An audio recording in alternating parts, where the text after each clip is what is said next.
ప్రియ సహోదరి సహోదరులారా, ఈనాటికి సువార్త పాఠము ఉపద్ఘాతంలో మనం విన్నటువంటి ప్రకారంగా మీరందరూ కూడా యేసు ప్రభువుని ప్రకటించండి. ఏ విధంగా ప్రకటించాలి, ఏం చేయాలనేటువంటివన్నీ కూడా ఈరోజు మన సువార్త పాఠంలో రాసి ఉంది. అసలు యేసు ప్రభువుని ఎందుకు మనందరం కూడా ప్రకటించాలి? ఏమని ప్రకటించాలి యేసు ప్రభు గురించి?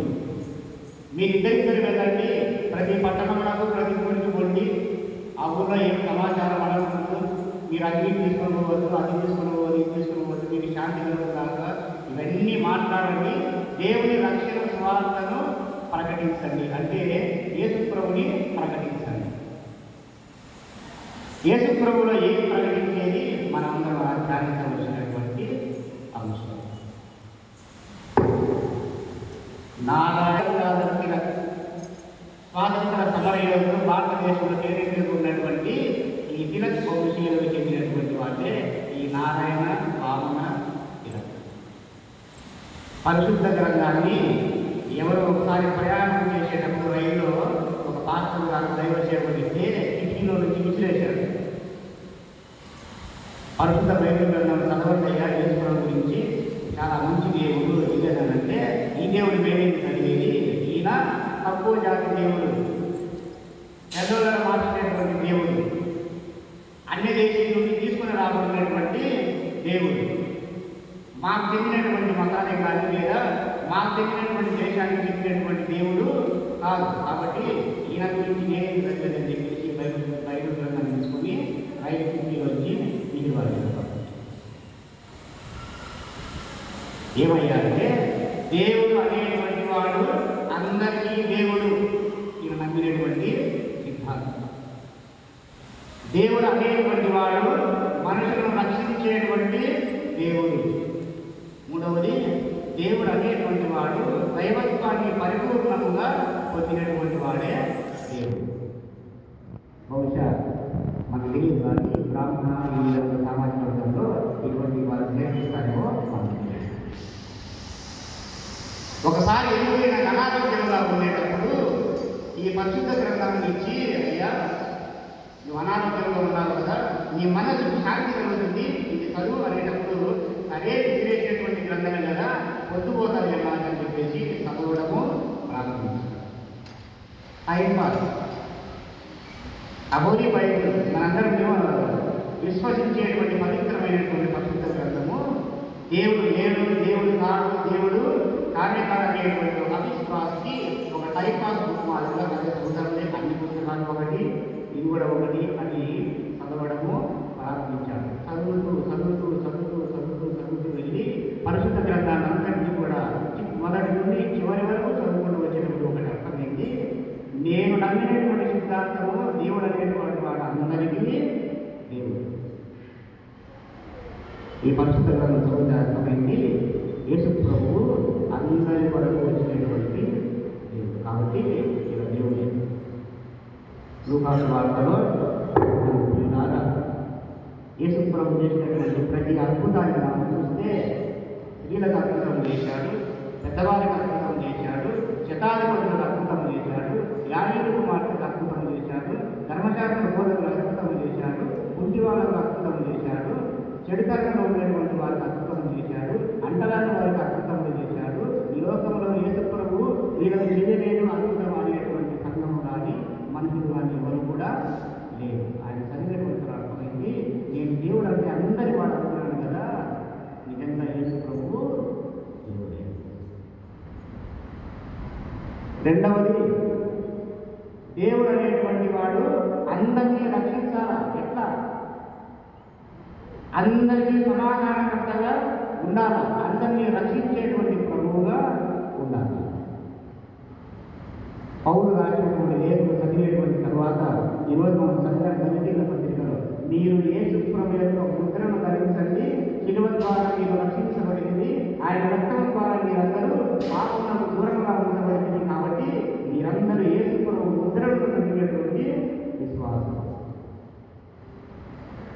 ఆయనకు అర్థమైంది, మత్తయి సువార్త, మార్కు సువార్త, లూకా సువార్త, యోహాను సువార్త చివరి యేసు ప్రభువు యొక్క అంత్యకాలం చూసేటువంటి అర్థమైంది. ఈయన నిజంగా మనుషుల కొరకు రక్షించడానికి ప్రాణం ఇచ్చినటువంటి రక్షకుడు, మాయకు మంత్రం చేసేటువంటి రక్షకుడు కాదు, యుద్ధాలు చేసేటువంటి రక్షకుడు కాదు, లేదా రాజమాతను జయించినటువంటి రక్షకుడు కాదు, తన ప్రాణం ఇచ్చి అందరినీ రక్షించే రక్షకుడు. కాబట్టి రెండవది సిద్ధాంతం అర్థమైంది, యేసు ప్రభు నిజంగా నన్ను రక్షించడానికి వచ్చినటువంటి రక్షకుడు. మూడవ సిద్ధాంతము, నిజమైన దైవత్వం పరిపూర్ణంగా ఉండేటువంటి వాడే దేవుడు. ప్రభుత్వాల పశుతత్వం మనందరికీ కూడా తెలుసు. ఏంటిది? పశుతత్వం. రాక్షసత్వం అది కూడా తెలుసు. మానవత్వం అది కూడా తెలుసు. చిట్ట చివరిది దైవత్వం. పశుతత్వము, రాక్షసత్వము, మానవత్వము, చిట్ట చివరిగా ఉండేటువంటిదే దైవత్వం. ఒక స్వార్థ పాఠంలో రాసి ఉంటుంది, చల్లబడిన పొలంలో చల్లబడినటువంటి విత్తనాలు.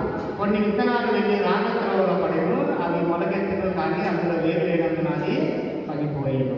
ఇంకా కొన్ని విత్తనాలు ముళ్ళ పొదల్లో పడేను, ముళ్ళ పొదలు ఎదిగి వాటిని తిరిగేసిన కాబట్టి అది పెరగలేదు. ఇంకా కొన్ని సారవంతమైన నేలలో పడలేదు, మామూలు నేలలో పడేను, అందులో నీరు నేల లేనందున అది మరణించను. చిట్ట చివరి విత్తనాలు సారవంతమైన నేలలో పడేను, 30 అంతలుగాను, 60 అంతలుగాను, 100 అంతలుగాను అవి ఫలించాయి. దీని ప్రక్రియ అన్ని విన్నటువంటి తర్వాత సాధారణ దైవబోధులు చెప్తారు, మనమందరం రాళ్ళ పొలంలో పడినటువంటి విత్తనాలు కాబట్టి మనకు దేవుడి వాక్యము లేదు, మనందరం ముళ్ళ పొలంలో ఉండేటువంటి వాళ్ళము కాబట్టి సైతాన్ ఆలోచన తెలియజేయబడుతున్నాం కాబట్టి మనలో యేసు ప్రభువు లేడు. మనందరం సారవంతమైన నేలలో కాదు, వేరే నేలలో పడినాం కాబట్టి మనలో యేసు ప్రభు మీద భయభక్తులు లేవు. అన్నీ ఉండేటువంటి వాళ్ళు, నిజమైన యేసు ప్రభు నమ్మినటువంటి వాళ్ళు, ఈ సారవంతమైన నేల వంటి వాళ్ళు 30 అంతలుగా, 60 అంతలుగా, 100 అంతలుగా అభివృద్ధి చెందుతారనేటువంటిది సాధారణంగా ఈ మనం వినేటువంటి ప్రసంగాలలో ఒక భాగం. కానీ అందరు ఆలోచిస్తే ఈ మన మానవత్వం అనేటువంటి దాంట్లో ముళ్ళ పొదలు ఉన్నాయి, రాళ్ళ నేల ఉంది, నీళ్ళు లేని నేల ఉంది, సారవంతమైన నేల కూడా ఉంది. అలాగే మనిషి భౌతికమైనటువంటి ఈ జ్ఞాన సంపన్నమైనటువంటి ఈ మనిషిలో కొన్నిసార్లు పశుతత్వం ఉంది, కొన్నిసార్లు రాక్షసత్వం ఉంది, కొన్నిసార్లు మానవత్వం ఉంది, కొన్నిసార్లు దైవత్వం కూడా.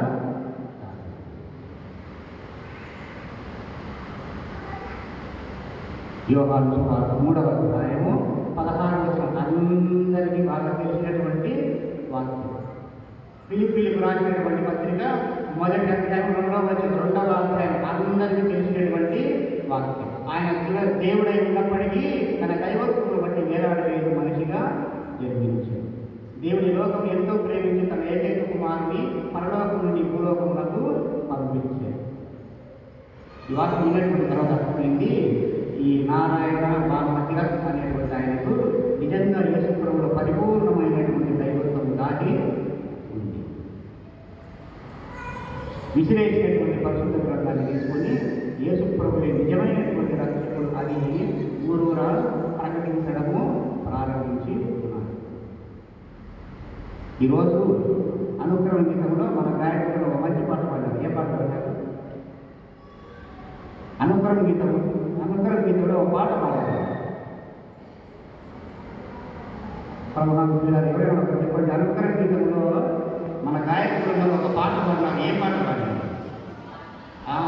స్వార్థను బోధించి వారి పాదములు సుందరమైనవి, ధన్యమైనవి.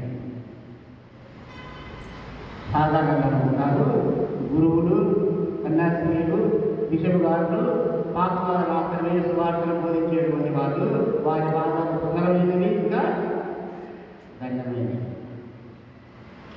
ఇది ఒక సైడ్ నిజమే. దేవుని కొరకు, దేవుని స్వార్థ కొరకు, దైవరాజ్య విస్తరణ కొరకు, యేసు ప్రభు వాక్య పరిచయ కొరకు ప్రాణాలు అర్పించినటువంటి గురువులు, కన్యాస్త్రీలు స్వార్థ పాఠము ఈ విధంగా చేసి వారి పాదములు ధన్యమైనవి. వారితో పాటు ప్రతి విశ్వాసి యొక్క పాదములు కూడా ధన్యమైనవి, సుందరమైనవి. కారణం ఏంటి? జ్ఞానస్నానం తీసుకునేటప్పుడు తెలుపు వస్త్రము, దాని తర్వాత ఈ మైలు కొవ్వొత్తి ఇవన్నీ ఇచ్చినటువంటి తర్వాత కొన్ని మాటలు ఉన్నాయి. ఈ దినం నుండి నీవు గురువును, రాజును, బోధకుడైన క్రీస్తునాథునితో ఐక్యమై ఉన్నావు కాబట్టి నువ్వు కూడా స్వార్థ పరిచర్యలో గురువే. నువ్వు కూడా స్వార్థ పరిచర్య దేవరాజు క్రీస్తులలో రాజువే. నువ్వు కూడా స్వార్థను ప్రకటించేటువంటి ప్రవర్తనలో ఒకటివే. నువ్వంటే ఎవరు? మీరు. కాబట్టి ప్రభుత్వ ఈరోజు స్వార్థ పాఠం యేసుప్రభు చెప్పినటువంటి ఈ శిష్యరికం అనేటువంటిది, యేసుప్రభు చెప్పినటువంటి ఈ స్వార్థ వ్యాప్తి అనేటువంటిది, యేసుప్రభు ప్రకటించమనేటువంటి తన శరీర రక్తముల నుండి రక్షణ కల్పించేటువంటి అనేటువంటిది విశ్వాసులుగా, నిజమైనటువంటి దేవుడిని విశ్వసించేటువంటి వారుగా, యేసుప్రభువే నిజమైన దేవుడిని నమ్మినటువంటి ఇక్కడ కూర్చున్నటువంటి ప్రతి విశ్వాస యొక్క బాధ్యత, ప్రతి విశ్వాసం చేయవలసినటువంటి పని.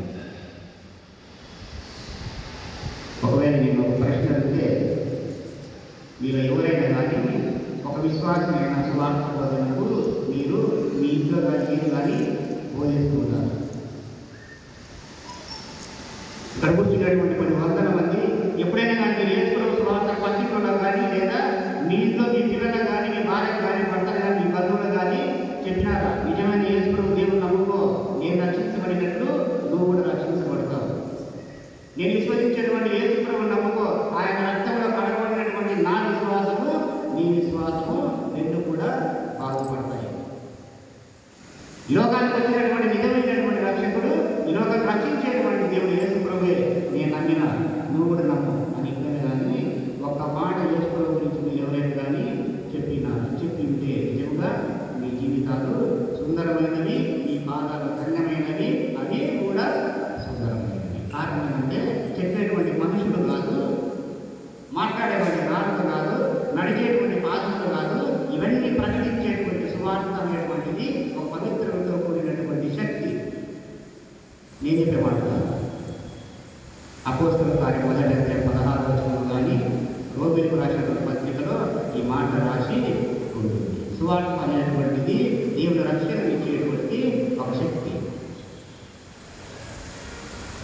కలుసుకున్నామందరూ ఒక నిమిషం వందనము అంటే ఏమి స్వామి, ఏంటి మీరు చెప్పేదంతా మేము చెప్పవలసినటువంటిది ఏంటి అంటే ఈరోజు దళితులు రాసినటువంటి పత్రికలో రాసింది ఒక మాట ప్రధానంగా, మన ప్రభువు యేసుక్రీస్తు శిలువ యొక్క మాత్రమే నేను గొప్పని చెప్పదలుచుకుందును.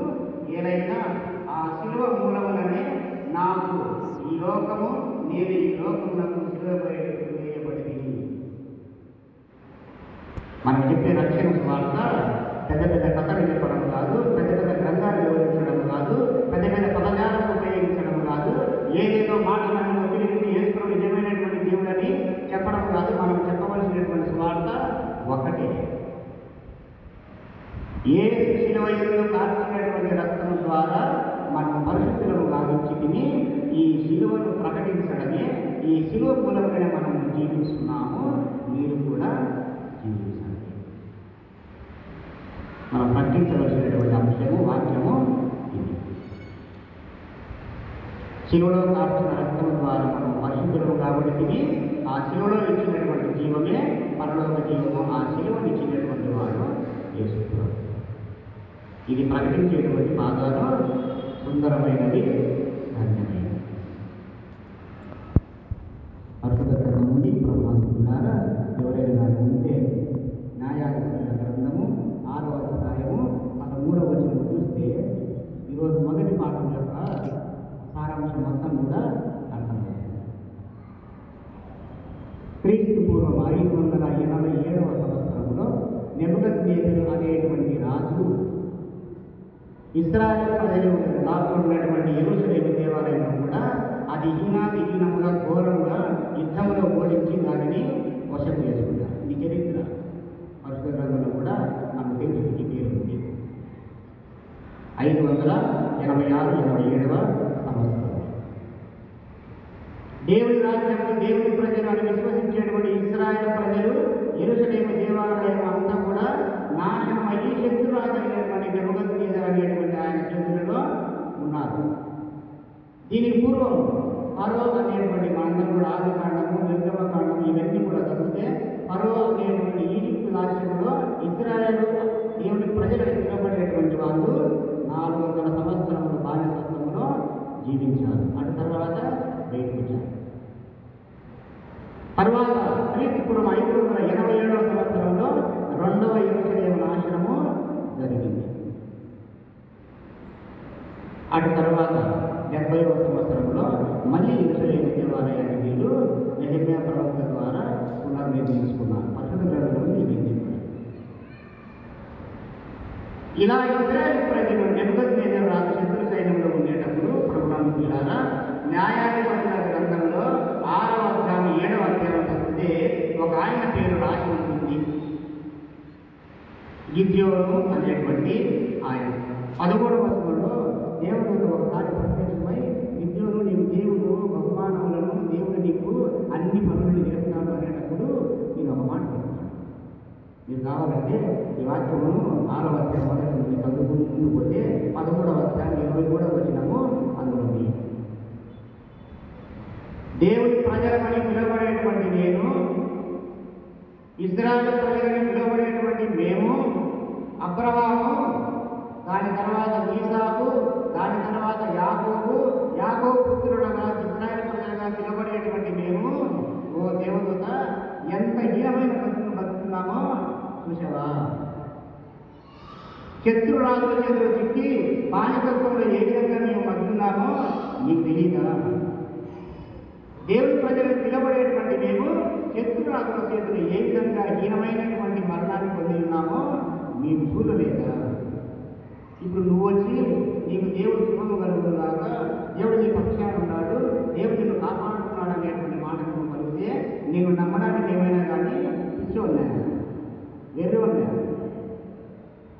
ఇది 13వ వచనంలో రాసినటువంటి మాట. ప్రభుత్వారా ఈరోజు మొదటి మాట మీకు బాగా ఉంటే ఇదే మాటలు యెషయా ప్రవక్తలో నుండి కూడా రాస్తున్నారు. 587వ సంవత్సరం యెరూషలేము నాశనమైనటువంటి తర్వాత మళ్ళీ యెరూషలేము దేవాలయం వచ్చినప్పుడు పడిపోయినటువంటి గోడలు, కూల్చబడినటువంటి రాజప్రసాదాలు, పాడైపోయినటువంటి ఈ శిలలు, దేవుని విగ్రహాలు ఇవన్నీ కూడా చూసి ఇశ్రాయేలు ప్రజలు కూడా ఇదేనా మేము నివసించినటువంటి దేవాలయము, ఇదేనా మేము కట్టబడినటువంటి యెరూషలేము నగరము, ఇదేనా దేవుని ప్రజలను మేము నివసించినటువంటి ఊరు, ఇదేనా దేవుడు కట్టబడినటువంటి ఒక సామ్రాజ్యం అని బాధపడేటప్పుడు యెషయా ప్రవక్త ఈ 66వ అధ్యాయాన్ని రాస్తూ అయ్యా తల్లి పిల్లలు ఎంత చెందవారైనప్పటికీ కూడా ఓదార్చినట్టు, ఎన్నిసార్లు పిల్లలు తప్పు చేసినా తల్లి వాళ్ళను దగ్గర తీసుకున్నట్టు, పిల్లలు ఎంత చెడ్డవారైనా తల్లికి తండ్రికి ముద్దుగానే తీసుకునేటట్టు దేవుని బిడ్డలైనటువంటి మీకు కూడా మీరు కూడా దేవునికి అటువంటి వారే. 66వ ఈ మాట ప్రభుత్వం ద్వారా కొన్నిసార్లు అన్నదమ్ములు, అక్క చెల్లెలు, బంధువులు, నువ్వు అనుకునేటువంటి వాళ్ళు, మిత్రులు, నువ్వు ప్రాణంగా ప్రేమించి ప్రాణంగా పెట్టినటువంటి వాళ్ళు కూడా నేను కొన్నిసార్లు మోసం చేసి పట్టించుకోరు. న్యాయాధిపతుల గ్రంథంలో జరిగినటువంటిది అదే. గిద్యోనుకు ఒక శత్రు సైన్యము వచ్చింది. వీళ్ళు ఎవరో కాదు అన్నదమ్ములు, ఎవరో కాదు అన్నదమ్ములు, మిథ్యానీయులు అనేటువంటి వారు. అబ్రహాములకు ఇశ్రాయేలు సంతానం ఒకటి, అదేవిధంగా మిథ్యానీయులు అనేటువంటి సంతానం కూడా ఒకటి. సారము మరణించినటువంటి తర్వాత అబ్రహామును కలిగినటువంటి వాళ్ళే ఈ మిథ్యానీయులు. ఈ మిథ్యానీయులు ఇశ్రాయేలు ఇద్దరు కూడా అన్నదమ్ములు. ఇప్పుడు శత్రురాజుగా ఉంటారు. 13వ అధ్యాయంలో ద్రాక్షారసం చేసేటువంటి తొట్టు దగ్గర ఈ గిద్యోను అనేటువంటి ఆయన అన్నం వండుకుంటున్నాడు. కారణం ఏంటిది? శత్రు సైన్యం వచ్చేసి తప్పేస్తారనేటువంటి భయం. అప్పుడు దేవుడితో ప్రత్యక్షమైనటువంటి దేవుడి నిన్ను రక్షించుకున్నాను. ప్రధానంగా సాధారణంగా చాలా కుటుంబాలలో జరుగుతుంది. అన్నదమ్ములు, బంధువులు, స్నేహితులు, భార్య పిల్లలు, లేదంటే భక్తులు, తల్లిదండ్రులు లేదా అన్నదమ్ములు, భావభావనులు, బంధుత్వాలు, మరీ పోతే మిత్రులు, వీళ్ళందరూ కూడా ఒకప్పుడు శత్రువులుగా మనకు మారుతూ ఉంటారు.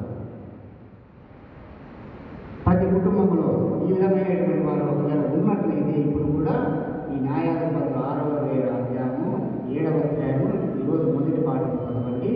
దేవుడు ఎట్లా మీకు రక్షిస్తాడో తెలుస్తుంది. దేవుడు ఏ విధంగా నీకు రక్షిస్తాడో అర్థమవుతుంది. అందుకనే నీకు పుట్టినటువంటి ఆ లోకాయక రక్షకుడికి నీవు ఒక పేరు పెట్టుమనేమో ఆయన పుట్టవలసినటువంటి పేరు ఏమిటి? ఇమ్మానుయేలు, అంటే దేవుడు మనతో ఉన్నాడు. ఇది రక్షణించేటువంటి సువార్తను మనము ప్రకటించబడేది. ఇది మనం ప్రకటించేటువంటిటప్పుడు మన బాధను సుందరముగా చేసేది. దేవుడు ఎన్ని కష్టాలు పారినప్పటికీ కూడా నీతో ఉన్నాడు. ఆ ఉన్నటువంటి దేవుడే యేసు ప్రభు. ఆ దేవుని యొక్క రక్తం ద్వారా నువ్వు రక్షించబడుతుంది. ఇది పవిత్రాత్మలో సువార్తలో ఉన్నటువంటి శక్తి. ఇది ప్రకటించడమే విశ్వాసం యొక్క కర్తవ్యం. కాబట్టి ప్రభుత్వం ద్వారా చెప్పదగినది ఇంకా చాలా ఉంది. కానీ ఈ కుటుంబాలలో, ఈ స్వార్థ పరిచర్యలో, ఈ స్వార్థను ప్రకటించబడినటువంటి ఈ యొక్క పవిత్రమైనటువంటి గ్రంథంలో ఇది ఫస్ట్ నమ్మడమే మనం వెచ్చించబడినటువంటి సువార్త. మొదట నమ్ము, ఒక అడ్వర్టైజ్మెంట్ ఉంది కదా, ముందు కాండము 29వ అధ్యాయము 5వ వచనం. ఇక్కడ ఏం రాయబడి ఉందంటే ప్రభుత్వం ద్వారా ఇశ్రాయేలు ప్రజలు 40 సంవత్సరాల బానిసత్వంలో నుండి బయటికి నడిపించినటువంటి తర్వాత దేవుడు పగలు మేఘస్తంభములను